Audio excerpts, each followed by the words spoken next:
ESP Media Online, bringing you the Black and Gold Daily Blitz. I'm Adam Kahn at AJCon95. He is at Fit Happens, Jeff Fidoff, and we are previewing the Colts game with, hopefully not another second half repeat with that offense going into Indianapolis Monday night. The Colts remind me a little bit of the Saints. You have a immobile quarterback, right? Not a lot of weapons in the passing game. I feel like this is another recipe for. So listen, a couple weeks ago we talked about the ceiling. My ceiling for this team was 8-9, and these next two games were absolutely part of it. So right, yeah. They have to win. They have to win the Monday night. They have to win next week at Atlanta. Heading into the Baltimore game. Yep. But again, the two teams I think that allows the Steelers to do what they need to win. It might not be pretty, but I feel like this sets up the Colts have similar offensive issues. Yards per passes for Matt Ryan are way down. Right. He's pressured on like a third of his pass. I feel like it's a recipe for the Steelers defense to get at him off early and often, and they can kind of chip away at the scoreboard and win an ugly one. You and I both coach youth sports, and you get into these tournaments, and there's inevitably, it's like these are the winners. The elite teams are up here, and then the losers bracket or the non-elite teams are down here. This feels like a non-elite losers bracket game right here, which is great for Pittsburgh. As I'm looking at it, it's like, yes, this is a game. They are playing against somebody who is similar to them. The Bengals aren't. The Bengals are on a different level. The Bills were on a different level. You know what I mean? There's a lot of teams they played that are on a different level than Pittsburgh. This, to me, is a game where we can get a good gauge on where the Steelers are, because if they lose to the Colts, that really sucks. But they should be able to compete and win with the Colts.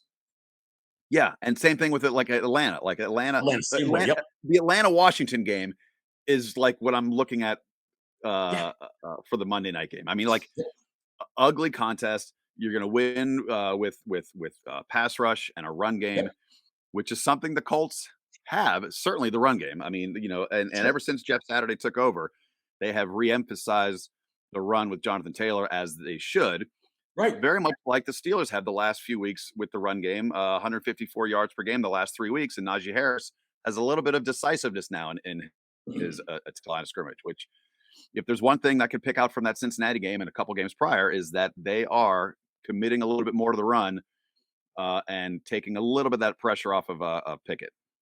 Do you think this is Najee Harris is more comfortable?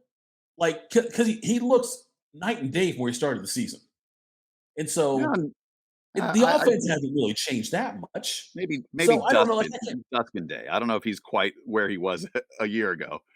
No, but he's better now than he was the first 3 weeks of the season. Agree. Yes. Yeah, I mean, listen, it maybe you saw that replay of a few weeks ago when he took that screen pass and had all the daylight. Yeah, it just started dancing for no yards. Maybe someone was like, "You got to stop doing that." And there were all those rumblings about Warren coming in and not taking over the job, but like at that 50-50 split. And ever since then, he has been much more assertive. Yeah, he has this game, which has been a welcome sight. I don't think the offensive line has gotten better. You know what I mean? It's like the offensive line hasn't gotten better. The passing game hasn't gotten better. The offense hasn't become more potent. So I'm trying to figure out what could possibly have changed. Maybe just something he saw on film with himself and just turned it around. But it's the switch he's made. As a rookie, I would get it if you start off slow and then pick it up. As a second-year guy, I don't understand how you're that pedestrian for the first 4, 5, 6, 7 games of the season, and then all of a sudden you're averaging 5 yards a carry again. That's the part I don't understand. It also changed after the bye. Maybe he had an extra week to, he had that foot injury that kind of nagged him from the preseason on. Could be any number of things. It could have been the wake-up call. I mean, like this team is still bad on paper, but they are playing better and more competitive football. And that's part of it. Yeah. The Colts defensive front They've got a couple of stouts, Stewart and Buckner up front. I mean, it's going to be challenging. They've got some injuries though, and so I'm hoping that maybe they can, get him. I don't like to purposely run to the outside. We don't, first of all, we choreograph it horribly with those jet sweeps, Right. but it might take some of that. It might take some counters or bouncing some runs outside to get to kind of loosen up the middle. Um, because it can't, they're not going to win a shootout. We found that out last week with Cincinnati. Right. We know that. So Yeah. it's good. No one's betting the over on this game. So, which is, by the way, it's like 39 and a half or 40. I mean, it's Yeah. already kind of embarrassingly low. Right. Uh, but both, again, like both of these offense struggle in the passing game, have Yep. good running backs. I mean, Taylor should be great. So, yes, I like where the running game is headed. And I think Right. between that and the pass rush, the they could come out with a W no matter how it looks. Okay, so you and I are both optimistic, right, about a win. Like we don't feel like there's been games this year, see Bengals, comma Cincinnati, or Bills, comma Buffalo, where I thought there's no way in hell this team's getting a win. Tonight, I feel like this is a very, very winnable game for Pittsburgh. See, I still thought that Cincinnati game, that first half, 20-17, they're winning and they're moving the ball Yeah, I know. through the air. So I mean, I thought the Cincinnati game was within reach. Miami game, and that was with Tua. Right. They shut them down. They're this team. I feel like, despite the record, is better than that Saints, Colts, Falcons range of teams. I think they Uh, should be. Yes. and it's primarily due to the defense. So the I'd defense say it's is what primary. keeps It's them in the Watt, game. Fitzpatrick. It's those guys. Yes. Yes, for sure. And listen, the Colts have red zone issues. They're 43% of their red zone trips are touchdowns, which is like third worst in the league. Right. We mentioned the yards per pass. Ryan is on the lower third of that Sure. tier. No doubt. There's they got a rookie left tackle. Right. Oh gosh, what's it? Bernard Raymond. Yep. And so while all that attention is going to be on Watt, you got Highsmith who's got 9 sacks this year. Uh, Right. that could be a major leak in that line and a big opportunity to get some turnovers. All right. Let me ask you this, Adam. 'Cause I've seen this floated around on the obviously the very reliable internet. Mhm. Let's say the Steelers continue to have kind of a more losses than wins finish, and they end up with like a top 6-ish pick in the draft. Is there any way they move on from Pickett?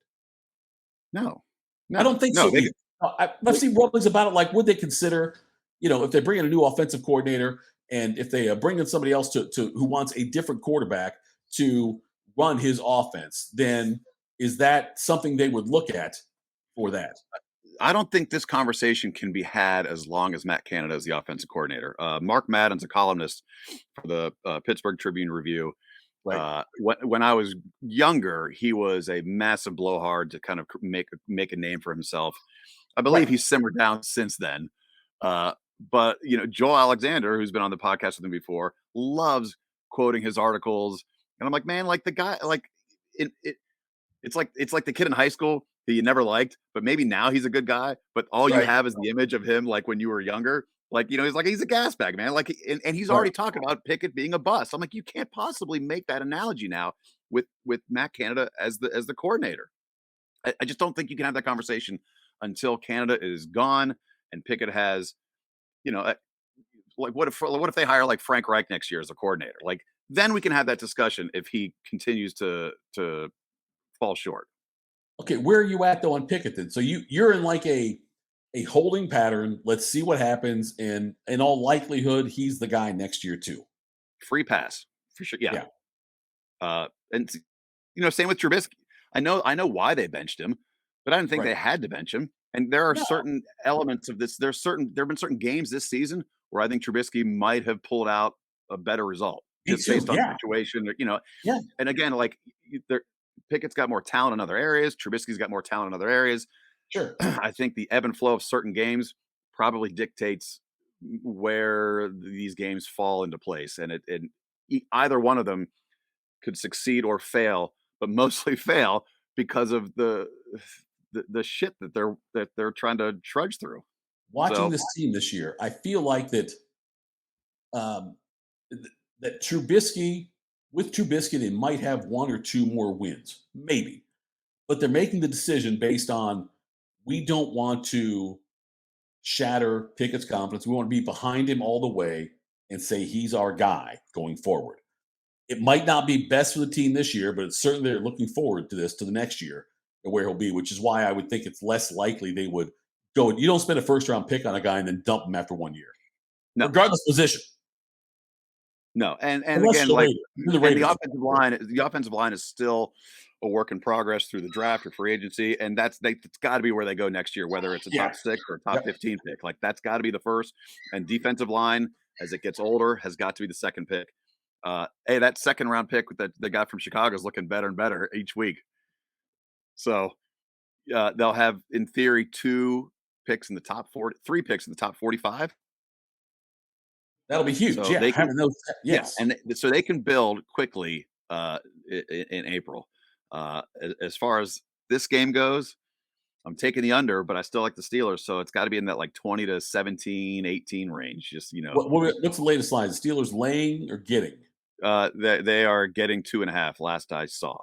Okay. Yeah, I would definitely take the So Steelers. I got would them take covering, them. winning outright. But Yeah, I would take them on the money line. I think that's the better bet too. Take them on the money line on this. I think they're going to win this game against Indy. I'm glad it's Monday night.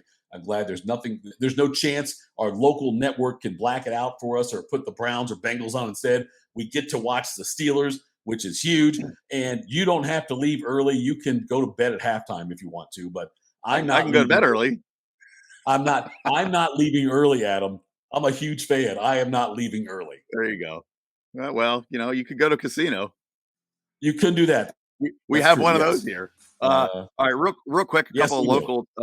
local notes that since Jalen Warren is out this week with a hamstring, Benny Snell, Westerville's own Benny Snell, Boy, gets to be the number 2 guy, and for Buckeye great Master Teague was signed to the practice squad. I do not think they're going to activate him. I think Anthony McFarland's going to come up, but Master Teague gets another shot at least with an NFL team. That's kind of cool. He had a nice preseason before he got hurt, so they're bringing him back. there we go. All right, Adam, All let's right, talk so again. we'll commiserate or celebrate later this week.